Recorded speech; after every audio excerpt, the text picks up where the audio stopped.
하나님 말씀은 구약성경 창세기 19장입니다.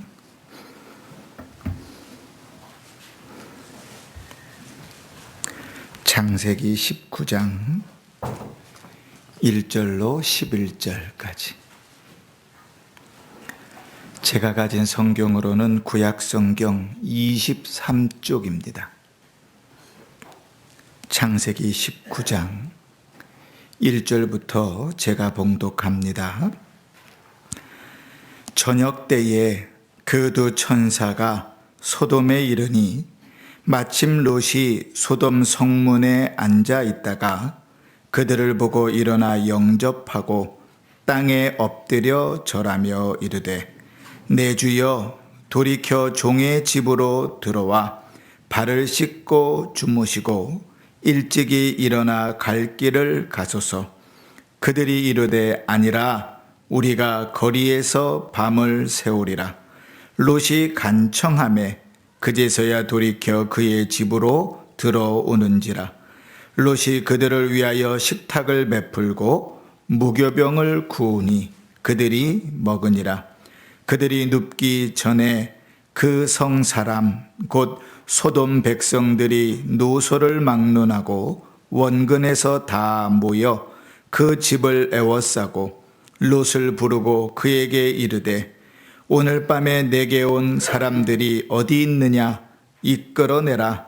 우리가 그들을 상관하리라. 롯이 문 밖에 무리에게로 나가서 뒤로 문을 닫고 이르되 청하노니 내 형제들아 이런 악을 행하지 말라. 내게 남자를 가까이 아니한 두 딸이 있노라. 청하건대 내가 그들을 너희에게로 이끌어 내리니 너희 눈에 좋은 대로 그들에게 행하고 이 사람들은 내 집에 들어왔은즉 이 사람들에게는 아무 일도 저지르지 말라.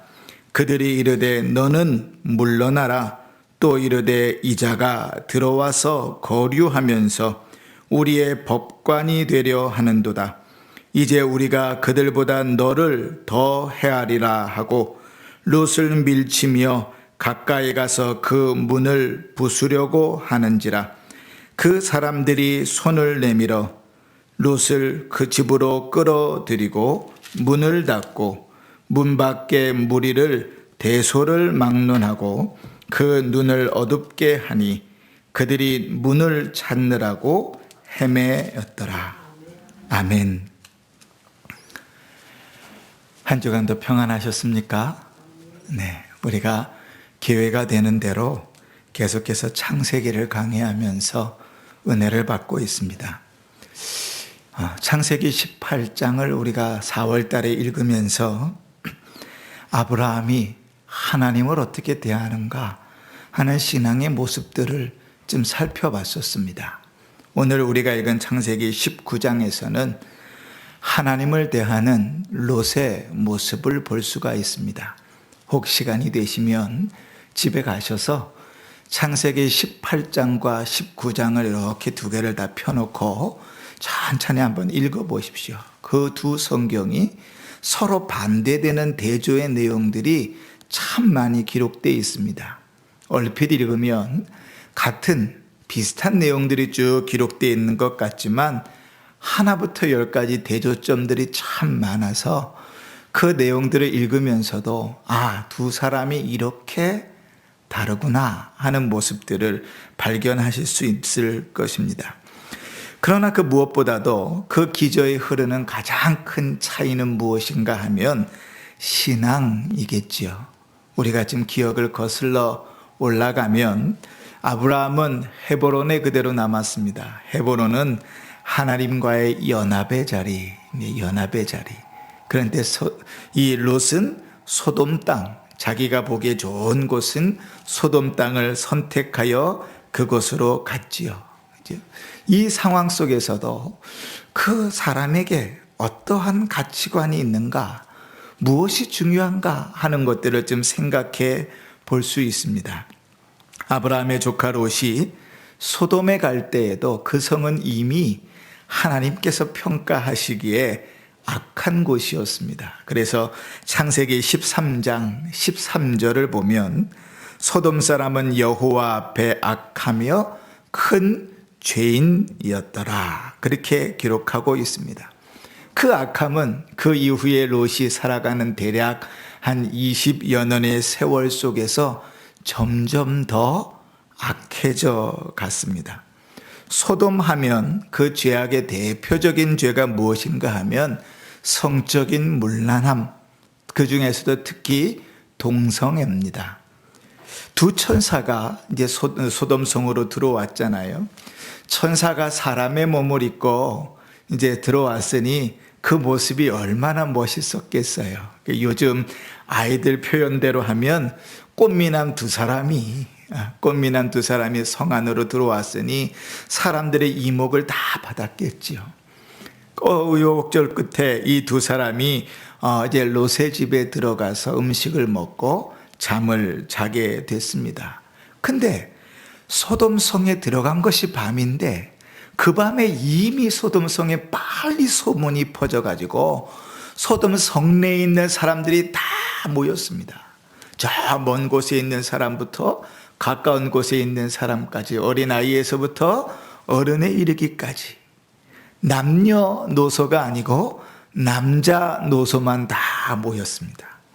남자들이 그 집을 다 둘러싸고 그들에게 이렇게 말하는 것이에요. 5절을 보십시오. 5절을 보면 롯을 부르고 그에게 이르되 오늘 밤에 내가 온 사람들이 어디 있느냐 이끌어내라, 우리가 그들을 상관하리라, 이렇게 말합니다. 이 상관한다는 말은 성경이 그래도 하나님 말씀 아닙니까? 그러니까 참 온화하게 또 이렇게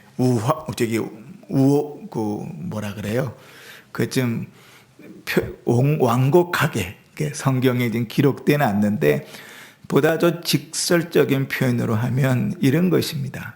그 남자를 지금 다 내놔라, 우리가 그와 성관계를 맺겠다, 이 얘기입니다. 상관하겠다, 이렇게 표현하는 거예요.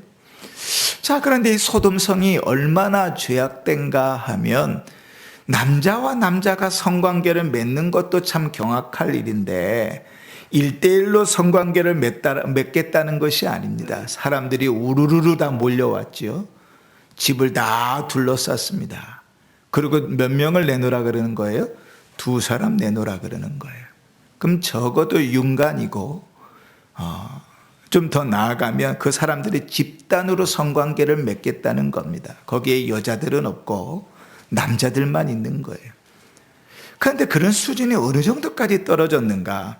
11절을 한번 보십시오. 11절을 보시면 문 밖에 무리를 대소를 막론하고 그 눈을 어둡게 하니 그들이 문을 찾느라고 헤매었더라.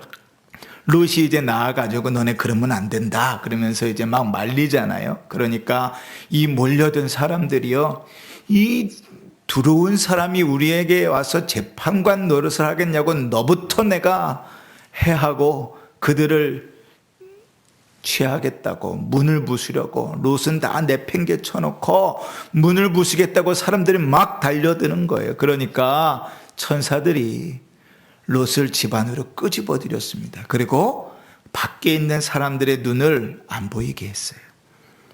자, 여러분, 제가 이제 좀 아팠잖아요.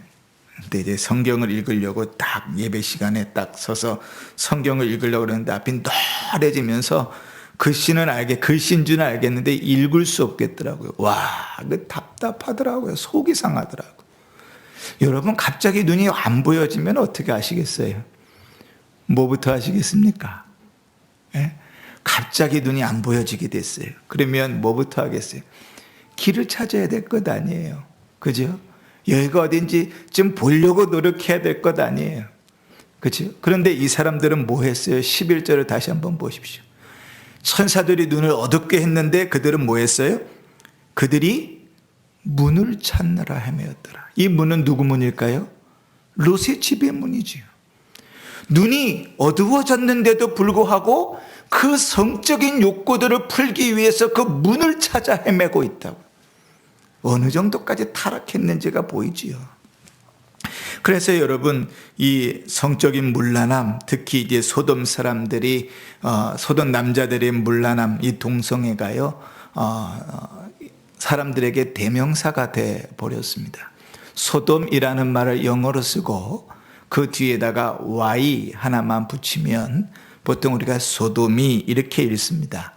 이 소돔이라는 말을 영어 사전을 찾아보면 소돔에서 자행된 죄라는 말에서 의미가 파생돼 가지고 남색, 우리 성경에는 남색이라고 표현되어 있는데 남자들의 동성애라는 뜻이 됩니다. 그러니까 소돔이라는 말은 동성애의 대명사가 돼버린 거예요. 그러니까 그 시대에 그 성의 죄악이 얼마나 만연한지를 알겠지요. 그죠? 아브라함의 조카 롯이 이제 아브라함을 떠나서 소아를 거쳐서 소돔까지 옮겨가서 정착하지 않습니까? 그때도 소돔은 성적으로 대단히 타락한 도시였습니다. 그러나 여러분, 성적으로 타락한 도시고 하나님께서 악하다고 그래서 그것이 지옥같이 못 살 곳이 아닙니다. 풍요로운 곳이고 살기 참 좋은 곳이었습니다. 롯이 바라봤을 때는 뭐처럼 보이냐면 여호와의 동산 같았다 그럽니다. 여호와의 동산이 성경에서는 다른 말로 하면 뭐지요? 에덴이죠, 에덴. 그 소돔 땅을 보면서 에덴 동산 같았다는 거예요. 에덴 동산. 그리고 또 어디 같았냐면 애굽 땅 같았더라. 애굽 땅은 늘 이스라엘 백성들이 또 가나안 땅의 사람들이 기근만 찾아오면 어디로 내려가요? 저 밑에 애굽으로 내려가죠. 왜? 거기는 나일강이 흐르고 있기 때문에 마르는 경우가 없거든요. 늘 풍성하거든요. 그러니까 롯이 보기에 여호와의 동산 같고 애굽 땅 같았다는 말은 뭡니까? 부족할 것이 없는 땅이었다고요. 성적으로 타락하고 하나님 보시기에는 악한데 부족할 것이 없었다고. 요즘 같아요. 요즘. 그죠? 참 점점점 세상이 악해져 가요. 요즘만큼 자식이 부모를 죽이고 부모가 자식을 죽이고 사람이 사람을 죽이고 이러한 일들이 뭐 하루가 멀다 하고 뉴스가 들려오고 요즘처럼 악한 세상이 어디 있습니까? 그지? 그런데 그 악한 세상이라서 여러분 지옥 같습니까? 살만하잖아요. 그지요? 기술도 좋아졌지요. 의학도 좋아졌지요. 시간만 지나면 점점 더 좋아집니다. 그지요? 지금 이제 자동차가요, 이제 어느 정도까지 단계에 이르렀습니다. 뭔가 하면 운전자가 운전하지 않아도 자동차가 알아서 운전하고 가는 단계까지 이르렀어요. 이제 좀 세월이 지나면 자동차가 땅을 이제 달리지 않고 이제 공중을 달리는 자동차도 나오겠지요. 세상이 점점 좋아집니다. 타락하고 하나님 보시기에 악하다고 해서 그 세상이 지옥 같은 것이 아닙니다. 참 풍요롭고 살기에 좋았어요. 더더군다나 롯은 아브라함하고 떠날 때부터 거부였지 않습니까? 부자였다고요. 부자로서 소돔 땅에 들어갔어요. 그 정착해서 사는데도 큰 문제가 별로 없었을 거예요. 지금도요, 우리가 이민을 가려고 하면 이민을 받는 뭐 호주라든지 뭐 뉴질랜드라든지 이런 나라들은 이민을 받지 않습니까? 그죠? 이민을 갈 때 돈만 있으면 정착하고 사는데 문제가 없어요. 근데 이제 롯은 고부였으니 소돔 땅에 들어가서 정착하는데 문제가 됐겠습니까? 더더군다나 중간에 그돌라움이라는 연합군이 소돔성을 다 포로로 잡아갔을 때 누가 구해줬어요? 롯의 삼촌이 구해줬다고요. 다 돌아와서 다시 정상적인 삶으로 돌아가게 한 게 롯의 삼촌이었다고요. 그러니까 롯이 그 땅에서 정착하고 살아가는데 문제가 없었을 거라고요. 잘 정착하고 살았을 거. 롯이 저녁인데도 성문에 앉아 있었다 그러잖아요. 당시의 문화 가운데 성문은요, 늘 넓은 광장 같은 곳입니다. 그곳에서 모든 일이 이루어져요. 재판도 이루어지고요, 사업도 거래가 거기서 이루어지고요, 어떤 특별한 일을 공지하려면 거기서 이루어지고요, 또 사교도 거기서 이루어지고요. 그 광장에서 다 이루어지는 거예요. 그 자리에 앉아 있었다고요. 이미 자리를 꽤 잡았음을 보게 되는 것이죠. 그런데 그것은 악한 곳이었습니다. 악한 세상에 살면서, 악한 소돔 땅에 살면서 그 믿음을 잘 지키고 있지 않으면 훅 가버릴 수가 있습니다. 여러분, 롯은요, 갈대아 우리에서 아브라함과 함께 나왔던 사람 아닙니까? 할대올에서 나와서 하란을 거쳐서 함께 그 약속의 땅을 향하여 왔던 사람이 롯입니다. 그에게 믿음이 없었겠습니까? 아브라함을 통해서라도 하나님에 대한 믿음을 견지하고 있었을 거예요. 그런데 그가 소돔을 결정하고 나서 그 땅에 들어가 살아가면서 소돔에서 나름대로 가지고 있었던 믿음 때문에 참 괴로워합니다. 베드로후서 2장 7절을 보면 이렇게 기록해요. 무법한 자들을 음란한 행실로 말미암아 고통당하는 의로운 롯을 건지셨다. 그러니까 롯이 의롭다는 것은 그 절대적으로 의롭다는 말이 아니라 우리가 앞에서 살펴봤지요. 그들 중에서, 그래도 그들 중에서 의로운 자라 이 말이죠. 소돔 땅에 살아가면서 그가 괴로웠어요. 그 땅의 타락한 문화 가운데서 괴로워했다고요. 그런데 문제는 뭔가 하면 그 괴로움 속에서요, 믿음을 지키기가 얼마나 힘든 것인지를 잘 몰랐던 거예요. 그 괴로운 세상, 그 죄악된 세상을 살아가면서 거기서 믿음을 지키지 못하고 조금씩 타협해 가면서 점점점 더 타락해 갑니다. 오늘 말씀을 한번 볼까요? 8절 말씀을 한번 보십시다. 8절입니다. 자, 자마 떠나가라 큰 소리로 읽습니다. 시작.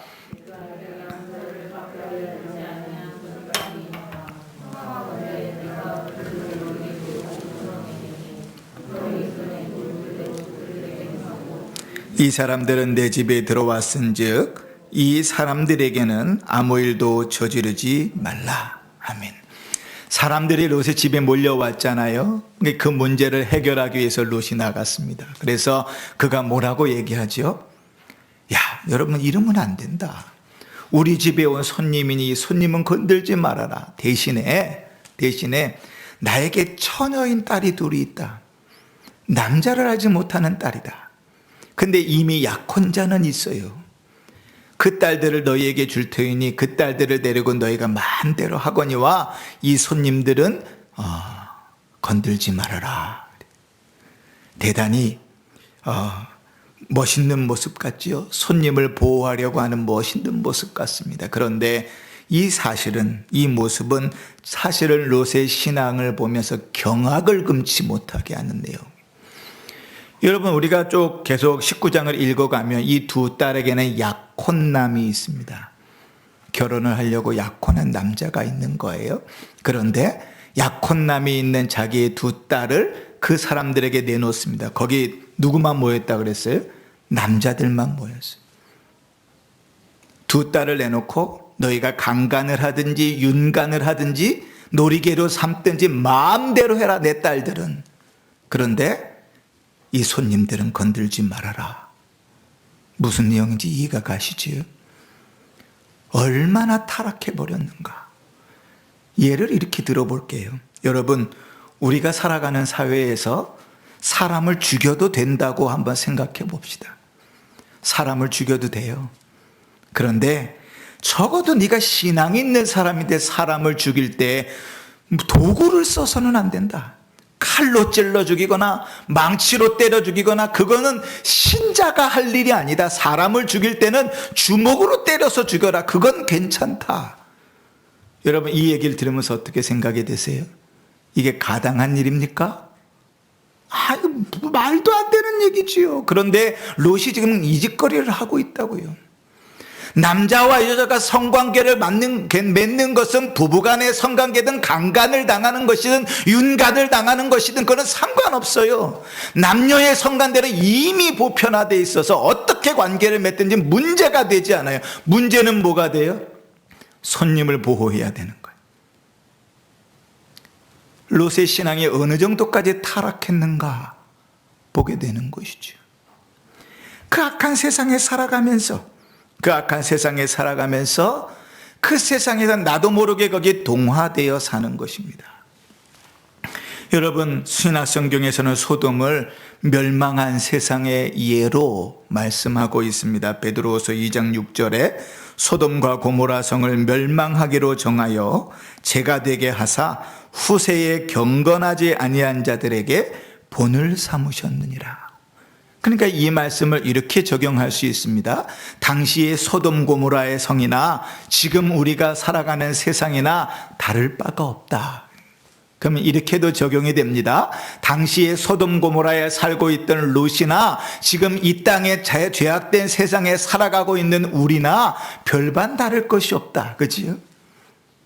그러면 롯을 통하여 하나님께서 우리에게 경계하는 바는 뭡니까? 이 세상을 살아가면서 타락하지 않도록 조심하라는, 신앙을 버리지 않도록 조심하라는 거예요. 사랑하는 성도 여러분, 우리는요, 익숙함이라는 단어를 아시잖아요. 이 익숙함이라는 말은 좋은 쪽으로 보면 너무 좋은 말입니다. 익숙하기 때문에 더 잘할 수 있고요. 익숙하기 때문에 더 열심히 할 수 있고요. 익숙하기 때문에 더 많은 사람들을 도와줄 수 있습니다. 그런데요, 반대로 이 익숙함이라는 것은 익숙하기 때문에 무시해버릴 수 있고요. 익숙하기 때문에 가볍게 여길 수 있고요. 익숙하기 때문에 가치없게 여길 수 있습니다. 예를 들어 볼까요? 자, 여러분, 여기에 눈에 보이지 않지만 산소로 가득 차 있잖아요. 우리가 숨을 쉬는 것은 산소 때문입니다. 그죠? 그런데 이 산소로 우리가 숨을 쉬는 일을 그렇게 고마워하지 않아요. 그지? 당연한 일이니까요. 익숙하고요.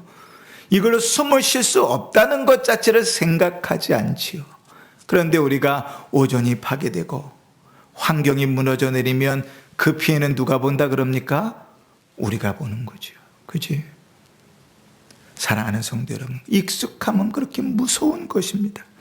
그러면 여러분, 롯과 같이 되지 않으려면, 이 악한 세상에서 롯과 같이 우리의 신앙에 점점 타락하지 않으려면 어떻게 해야 될까요? 첫 번째 중요한 것은요, 우리 가치관을 바꿔야 돼요. 롯이 육안으로만 소돔을 바라보았을 때는 참 아름답고 좋은 것이었어요. 그 눈을 바꾸지 못하면, 그 눈을 영안으로 바꾸지 못하면 세상을 바라볼 때 그것이 천국 같고 애굽 같은 눈으로만 바라본다면 우리에겐 소망이 없어요. 우리의 가치관을 바꿔야 돼요. 영안으로 볼 줄 알아야 돼요. 신앙으로 볼 줄 알아야 돼요. 믿음으로 볼 줄 알아야 돼요. 내 신앙의 모습을 정확하게 볼 줄도 알아야 돼요. 세상을 바라보고 세상을 판단할 때 무엇이 옳고 그른 것인지를, 내가 해도 되는 것인지 안 되는 것인지를 정확하게 알아야 돼요. 여러분 유튜브 많이 보시죠? 그 유튜브가 약이 되기도 하고 독이 되기도 합니다.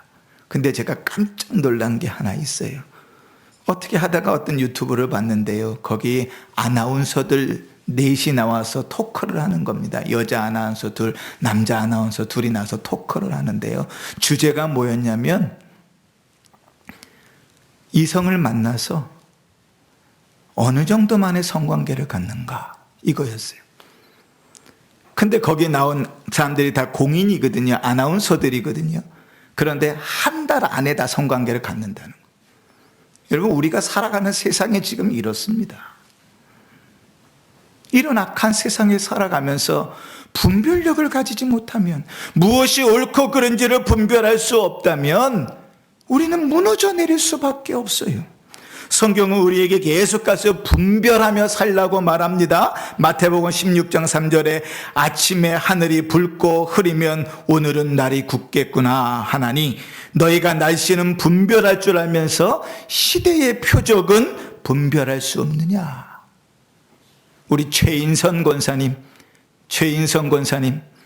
이제 비가 올 것 같으면 여기저기가 다 쑤셔서 잠도 못 주무신다 그러는데, 그때 되면 아이고 또 비가 오려나 그런가 보다 몸으로 아신다 그러잖아요.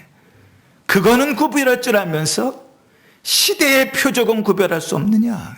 시대의 표적은 분별하라고 주님 말씀하세요.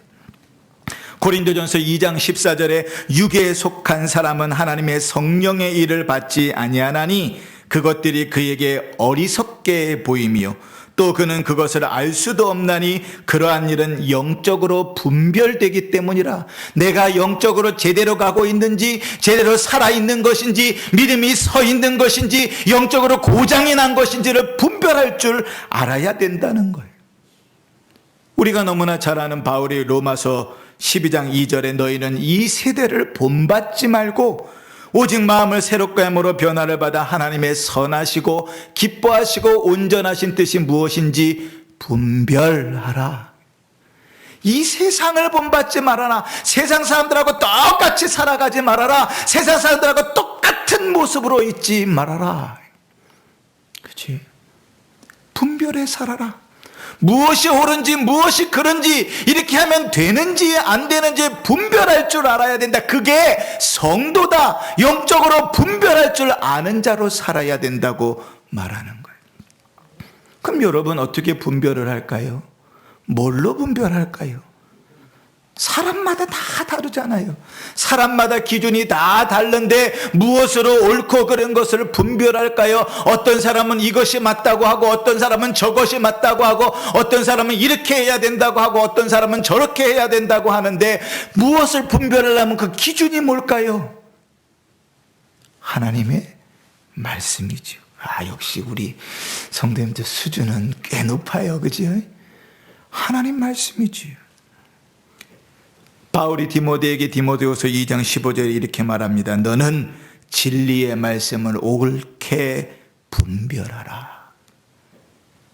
말씀을 따라 분별하는 거예요. 내 신앙이 제대로 걸어가고 있는지, 내가 문둥병자와 같이 썩어 문드러져 가고 있는지 분별할 수 있는 기준은 뭐예요? 하나님의 말씀이라고요. 신앙이 좋다는 것은 뭡니까? 우리의 지각을 통하여 하나님의 말씀으로 분별하여 분별한 대로 살아갈 수 있는 거예요. 그래서 히브리서 5장 14절에 보면 단단한 음식은 장성한 자의 것이니 그들은 지각을 사용함으로 연단을 받아 선악을 분별하는 자들이니라. 하나님의 말씀을 분별하고 그것이 옳다 하면 그 길을 걸어가고 그것이 그르다 하면 그 길에서 멈춰 서는 것이 신앙이에요. 저 길거리에 안 믿는 사람 여기다 앉혀놓은 사람이나 신실하게 신앙생활을 한다는 사람이나 똑같이 예배 자리에 앉아있다면 그건 신앙이 아니라고요. 분별이 안 되는 그런 모습으로는 살 수 없어요. 저 밖에서 섞어 놓으면 예수 믿는 사람이나 집사나 권사나 목사라는데 그 사람이나 안 믿는 저 불교 신도나 별반 차이가 없다면 거기 문제가 있는 것이라고요. 분별하고 살아야죠. 무엇이 악한 것인지, 어디를 가지 말아야 하는 것인지, 어디서 멈춰 서야 되는 것인지 하나님의 말씀을 따라 분별해야 되는 거예요. 여러분, 우리가 지난 주일에 원로 목사님을 통해서 귀한 말씀을 들었지요. 한 주간 동안 그 말씀 붙들고 열심히 기도하시면서 사신 줄 압니다. 저도 그 말씀 붙들고 그렇게 살아보려고 발버둥 치며 살았습니다. 요한계시록 1장 3장 말씀을 통해서 이 예언의 말씀을 읽는 자와 듣는 자와 그 가운데 기록된 모든 것을 지키는 자에게 복이 있다, 그렇게 말씀하셨죠. 왜 이 말씀이 성도가 천국을 걸어가는데 그에게 들려진 말씀입니까? 성도는 그렇게 살아야 되는 자이거든요. 그치요? 그러니 여러분, 하나님의 말씀이 이 땅을, 악한 세상을 살아가면서 우리를 제대로 걸어가게 하는 분별의 기준이라면 여러분 열심히 성경을 읽으십시오. 그 일은 참 귀한 일입니다. 매일같이 성경을 펴서 성경을 읽으십시오. 하나님의 말씀을 대하며 그 말씀에 귀를 기울이십시오. 그 일은 참으로 귀한 일입니다. 우리 청년들이, 우리 성도님들은 구역 예배 공과를 가지고 매주 예배를 드리시고 또 구역 공과에 있는 말씀들을 암송하시지만 우리 청년들은 구역 공과가 없거든요. 그래도 우리 온 교회가 함께 한 말씀을 읽고 암송하고, 그게 이제 우리 교회의 방향이니까 청년들도 여러분 구역 공과에 있는 그 말씀을 암송합니다. 근데요, 우리도 우리 권사님들한테 아이고 구역공과 그 말씀 암송해야 됩니다. 그러면 제가 여지껏 아멘 그러고 하겠습니다. 그런 분은 한 번도 들어본 적이 없어요. 우리 교회에서.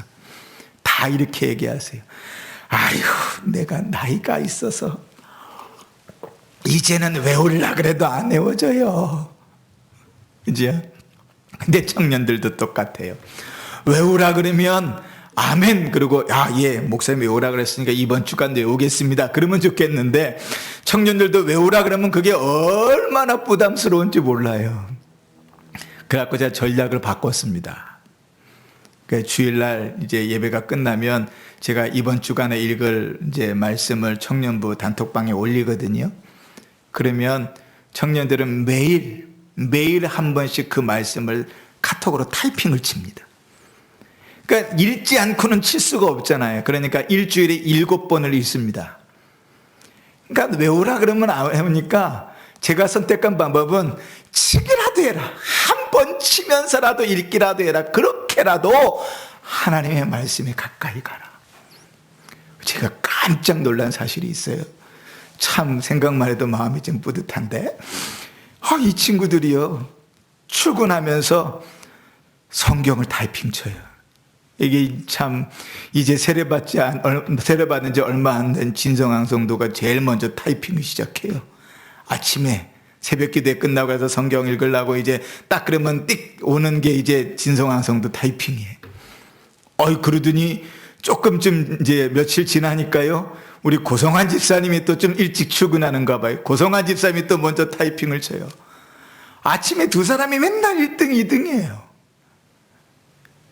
그리고 청년들이 다 그날 저녁 마칠 때까지 다 타이핑을 쳐요. 여러분 매일같이 하나님의 말씀을 대하는 것이 아무것도 아닌 것 같지만 그것만큼 중요한 것이 없어요. 하나님의 말씀이 우리의 분별력의 기준이고 이 악한 세상을 살아가는데 우리를 바르게 가게 하는 기준이라면 예배 가운데 주의 말씀을 듣는 것만큼 소중한 일이 없어요. 어떻게 예배 시간에 딴 생각을 합니까? 어떻게 설교 시간에 다른 일을 합니까? 그럴 수 없어요.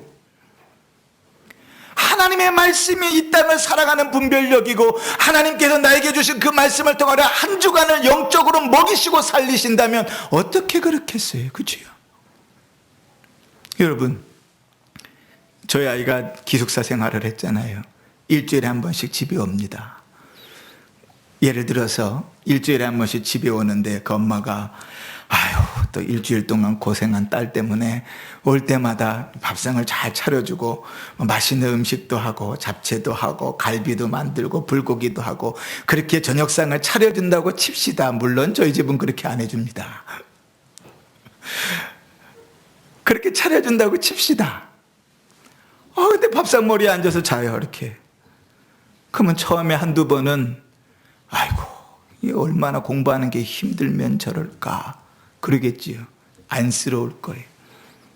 근데 일주일에 한 번 집에 와서 저녁을 먹이는데 저녁상 앞에서 올 때마다 자면 이제 한 달이 지나고 두 달이 지나면 그건 병원을 데려가지 않는 부모가 이상한 부모입니다. 그지요? 뭐가 문제가 있으니까 밥상 앞에서도 자겠지. 하나님 앞에 예배하러 나와서 하나님께서 영적인 양식을 먹이시는데 피곤하고 힘들면 잘 수 있어요. 졸 수 있어요. 딴 생각할 수 있어요. 집에 가스불을 켜놓고 왔나 꺼놓고 왔나가 걱정이 되면 예배가 뭡니까? 지금 당장이라도 가고 싶은데 목사님 눈치 보여서 못 가는 거죠. 마음은 막 왔다 갔다 하고 난리가 났을 거예요. 이해가 됩니다. 그런데 그게 한 주가 되고 한 달이 되고 한 1년이 되면 그건 그냥 놔두는 부모가 이상한 부모예요. 사랑이 없는 부모예요. 문제가 있는 부모예요. 그렇죠? 영적인 양식을 먹고 한 주간을 사는 겁니다. 영적인 양식을 먹고. 그러니 주일에 주 앞에 나와서 말씀을 듣고 말씀의 양식을 먹는 일이 얼마나 귀해요. 그 양식을 가지고 한 주간을 살아가면서 주님께서 살게 하신 이 세상에서 무엇이 옳은지 그른지를 분별하며 살아가는 일입니다. 그러니 여러분 하나님 앞에 힘써 예배하시고 주의 말씀을 듣기로 힘써 들으십시오. 정신을 바짝 차리고 하나님의 음성을 들으십시오. 지금은 코로나 때문에 못 모이지만 여러분 335 이제 교회가 성경 공부를 열어놓고 성경 공부합시다, 구역 예배를 모입시다 하면 열심히 참석해서 주의 말씀을 들으십시오. 그 말씀이 내가 이 악한 세상을 살아갈 수 있는, 바르게 걸어갈 수 있는, 좁은 문으로 들어갈 수 있는 유일한 기준입니다. 사랑하는 성도 여러분, 우리가 올해는 하나님의 말씀과 기도로 거룩하여짐이라 하는 말씀을 붙들고 기도하면서 걸어가고 있지 않습니까? 벌써 2021년도 이제 5개월이 지나갔습니다. 얼마나 더 작년보다 더 힘써 주의 말씀에 붙들리셨습니까? 얼마나 더 경건하기 위하여 더 힘써 기도하셨습니까? 여러분, 세상은 점점 악해져 갑니다. 점점 악한 세상 가운데서 우리는 점점 익숙해져 갑니다. 여러분 혹시 그런 거 생각해 보신 적 있나요? 옛날에는요, 제가 어렸을 때는 드라마가 이렇게 쫙 진행이 되면 드라마에 불륜이 나서 아이가 태어났다 그러면 그게 클라이막스였습니다. 그리고 드라마가 끝났어요. 그죠? 뭐 더 이상 진행될 일이 없어요. 그게 가장 큰 일이니까요. 그 당시의 시대 자체가 그렇습니다. 어떻게 정상적인 가정을 버리고 외도를 해서 아이를 가져, 그건 있을 수 없는 일이었어요. 그런데 요즘 드라마를 한번 보세요. 장면이 바뀌면 아이가 나 있습니다. 그게 기본입니다, 기본. 근데 사람들이 그 드라마를 보지요. 시청률이 올라가죠. 그 얘기는 다른 말로 하면 무슨 말인가 하면 사람들에게는 이제 그게 보편이 됐다는 말입니다. 보편. 익숙해졌다고요. 요즘 뉴스를 계속 들으면서 사람이 누가 누구를 죽였대, 누가 누구를 죽였대, 사람을 버렸대, 어떻게 했대 얘기들 많이 들려오지요. 이제 처음 여러분이 그런 소리를 들을 때만큼 놀라십니까? 아니요, 이제 익숙해졌다고요. 아, 이 세상은 뭐 그런 세상. 그렇게 흘러가지. 그렇게 되어지는 것입니다. 이 악한 세상을 살아낼 힘은 오직 주의 말씀에 붙들려 사는 것입니다. 오직 기도함으로 주의 말씀을 붙들고 사는 것입니다. 그러면 성령께서 우리를 도우십니다. 처음에는 괴로울지라도 부지중에 타협하고 타락해버렸던 롯과 같이 그렇게 흘러가는 신앙의 모습으로 살아서는 안 될 것입니다. 하나님의 말씀의 기준을 가지고 그 말씀 붙들고 기도하고 발버둥 치면서 하나님 앞에 믿음으로 서야 될 것입니다. 그때 하나님께서 역사하실 것입니다. 그때 하나님께서 우리를 도우실 것입니다. 그때 하나님께서 우리의 믿음을 견고하게 지켜주실 것입니다.